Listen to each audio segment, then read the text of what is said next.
Where's Mary Catherine? I hope she's not in more trouble over the Angelique scandal. Surely not. She always gets away with her plans. Remember her imprisoning her husband? Didn't get arrested, not even disinherited or disowned by her own family. Hello, hello. Bonsoir, mes amis. Oh, I'm so sorry. I was all mixed up over the time zones between Madrid and Paris. I thought they were different, but it turns out they're just exactly the same. In Spain? Have you been having trouble getting the royal assent to publish your stories here? You're a clever woman, Mary Catherine. Yes, you're absolutely right there, Charlotte Rose. Spain is a much safer place to be heard.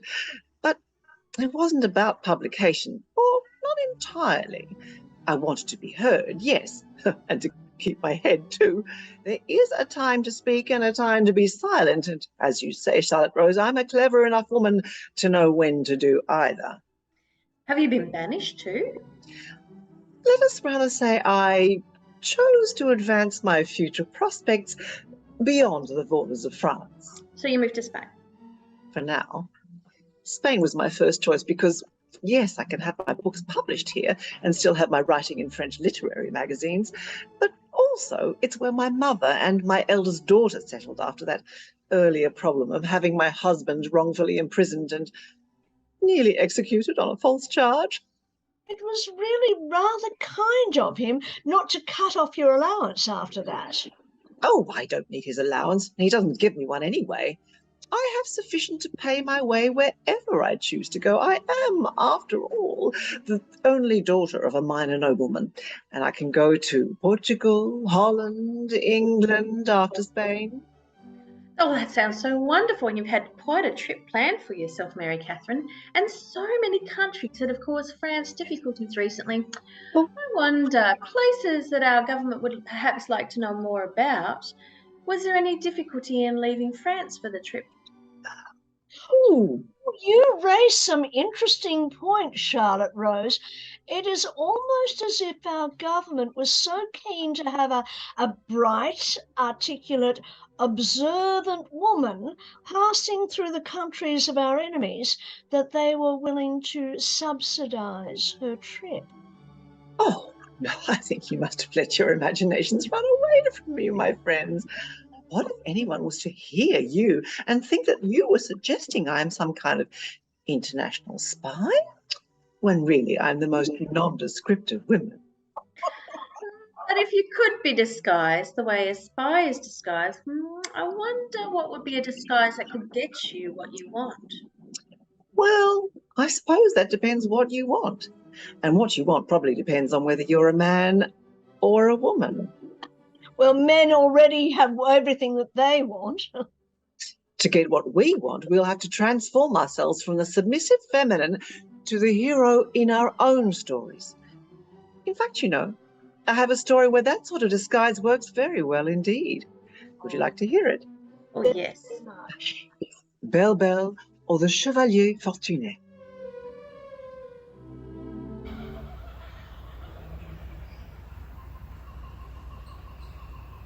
Belle Belle or the Chevalier Fortuné. Chapter 1, The Kingdom of Germain and Couronne. Once there was a kingdom ruled by a brother and a sister, King Germain and Queen Couronne. Germain, it was said, was mild and gentle, while Queen Couronne could be prickly, and, it was rumoured, occasionally violent. As was so often the case in those days, Germain and Couronne's kingdom was threatened and attacked by neighbouring Emperor Matapar, who on one day winning a decisive battle raided the capital, taking jewels, gold and prisoners with him. King Germain was not happy about this and called on all the noblemen of the kingdom to aid him to fight back, or if they could not, to send their sons, and if they could do neither, well, he would jolly well tax them to oblivion. Chapter 2, Belle Belle.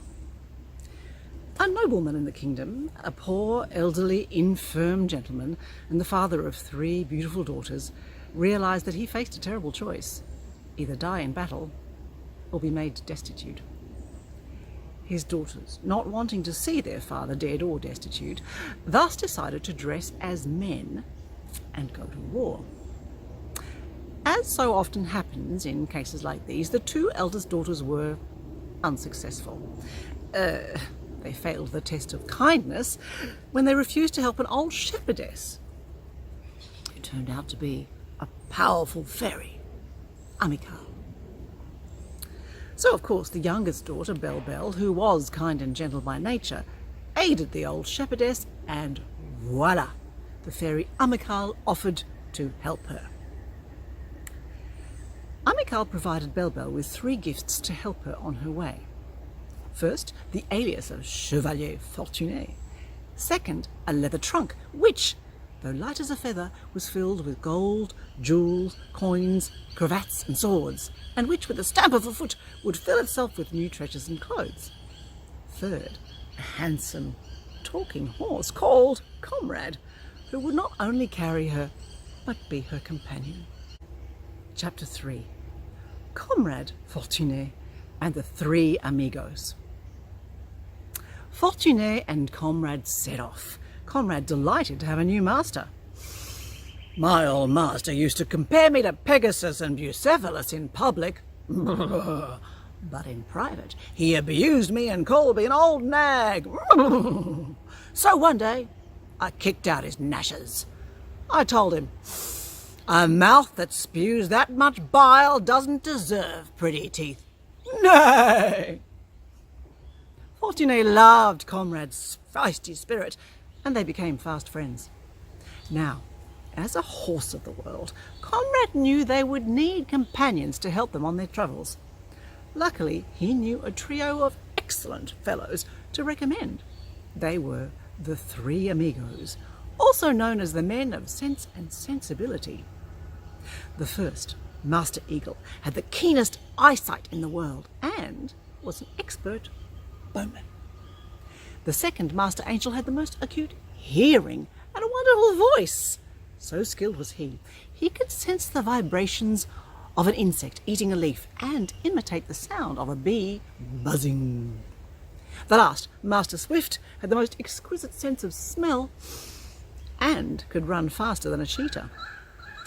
Up until this poor point, the chaps had been using their skills to eke out a living as hunters. Comrade told them they would all be made wealthy if they agreed to be Fortuné's companions and help him on his travels. Together, they made a happy band of 5, feasting on the proceeds of the 3 hunters' skills, supplemented with money from Fortuné's casket as they went.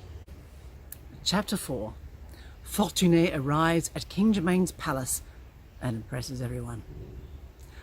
After a month of travelling, Fortuné arrived at King Germain's palace, ready to swear fealty. Leaving the 3 amigos and Comrade camping in the forest for fear they may be conscripted into King Germain's army, he entered the palace gates alone. As a herald announced Fortuné's entrance, the heads of every courtier swivelled like sunflowers towards the sun, and Fortuné's handsome and noble bearing was noted by all, not least Queen Couronne, who found herself drawn to this gorgeous, sweet-tempered young man, so much more cultured and handsome than your average chevalier. Fortuné, for his part, felt a deep stirring of attraction to King Germain. What a mess! For his part, King Germain was so taken with Fortuné, he made him his squire to keep Fortuné close to his side. Somehow the thought of Fortuné's bodies mangled in a bloody war filled him with inexplicable horror. At court, Fortuné danced, hunted, and charmed his way into everyone's hearts. He rejected multiple advances from the ladies in waiting, but when he refused the Queen's affections, she was so insulted, she went to King Germain. "Do you know, Fortuné has kindly volunteered to single-handedly retrieve all the wealth and the prisoners that Emperor Matapar took in the last battle. What a lovely young man." Fortuné could not refuse, but he felt certain that he would die. Comrade, however, assured him he had a plan which, with the 3 amigos' assistance, would ensure their victory. Chapter 5, in which Fortuné and the three amigos meet Matapar. When they arrived at Matapar's palace, the emperor laughed derisively. I heard Germain was on his way, sending his finest chevalier, but what do I see before me? A young dandy so pretty he could be a girl, and a raggle-taggle of enablers. What do you want? We want you to free all prisoners and return King Germain's stolen property to him, said Fortuné. Oh, you do you? And whose army? Sire, I come not to take these things from you by force, but simply to ask for them politely. What madness is this? But look, just to show fair's fair, why don't we make a sport of this, eh? How about we wager your life against my wealth, with a little competition? I recently acquired a very accomplished archer from Abyssinthia, reputed to be the best in the world. If you or one of your sorry-looking lot can shoot arrows more accurately, I'll give back the gold we took. But if you lose, you die. I'm not going to bore you with all the details here, because obviously with Master Eagle's superhuman eyesight and superior shooting skills, the winner was a foregone conclusion. Of course, Matapar was outraged at the defeat. But Fortuné wanted the jewels as well, and so he said, why don't you set up another task? If we win, we take back all the jewels and the gold, and, says Matapar, finishing the sentence, if you lose, you'll be condemned to death and I get to keep everything. Agreed, said Fortuné. Well then, my second task for you is quite delicious. I have captured a wonderful singer from Singhala who can imitate any bird song. And in our forest we have a magical bird with a particularly intricate mating call. So, the person who can most accurately imitate this call will be the winner. The judge will be the bird's mate. If she flies to our singer, they will be the winner. The singers go into the forest to listen to the bird's call.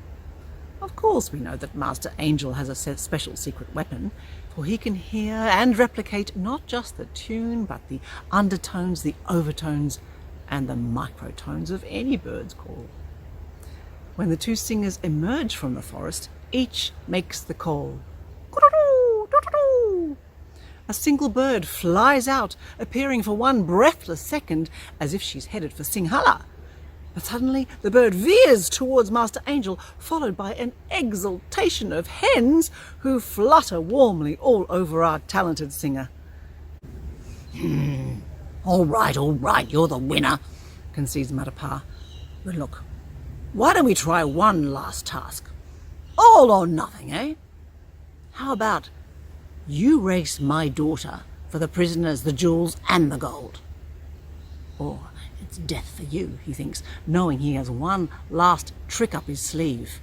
For his daughter happens to be an undefeated champion at running. But we know, don't we, that we have Master Swift on our side. However, just before the race, Master Swift's exquisite sense of smell played a trick on him. He smelled Matapar's daughter taking a swig of some potion secretly, and deciding it would be an advantage to take it also, he took a swig. Sadly, the potion was too strong for him, and he fell down fast asleep. Waiting at the finish line, Conrad and Fortuné see Matapar's daughter approaching and are frantic with worry. Master Eagle peers into the distance and sees Master Swift fast asleep. Thinking quickly, Master Eagle shoots an arrow that pierces Swift's ear, waking him up. Startled, he runs as if carried by the winds, with the arrow still in his ear, beating Matapar's daughter by a whisker. Matapar is so astonished he concedes defeat and hands over all his gold, jewels, and prisoners. Chapter 6. Fortuné's Return. Fortuné returns triumphant to King Germain, only to find that Queen Couronne, now murderous with jealousy, is baying for his blood. But Fortuné realises at this point he's had enough of the Queen and her murderous ways, and in fact is pretty fed up with King Germain as well for being so weak and gullible. He recalls that his happiest moments have been on the road with his faithful, talented friends. Fortuné lifts his top to reveal that he has been a woman all along. Outrage ensues, and in the chaos, Fortuné, now Belle Belle, escapes on Conrad's back with Matapar's fortune and the three amigos. Chapter 7, The End and a New Beginning. On the road again, Belle Belle realises that with the magic chest and all the gold and jewels from Matapar, they can live happily ever after. Even more happily when she discovers that the three amigos are in fact amigas. Yes, the masters are mistresses, and it turns out even Conrad is a mare. Don't ask me how Conrad kept this secret. Let's just say that Belle Belle wasn't looking very hard. The fairy Amical arrives to give Belle Belle her blessing, telling her that good friends are far more valuable than weak kings and spiteful queens. Belle Belle returns to her father and sisters with enough riches to ensure he can pay his taxes, then heads out on the road again to live a life of freedom. But you know that name Belle Belle, it does imply that beauty is the greatest quality that a woman can have, the only thing that can get her what she wants, a happy life or marriage, one or the other. But it wasn't her beauty that made her attractive as a man, it was her charm. For what good is beauty without eloquence? The words we use to make our magic, to transform our worlds, or indeed other people's views of our world. But there's no happy ending. She doesn't end up with the king. As if that was the only happy ending there could be. For me, my dears, the happiest ending is to leave marriage and enjoy the company of my friends.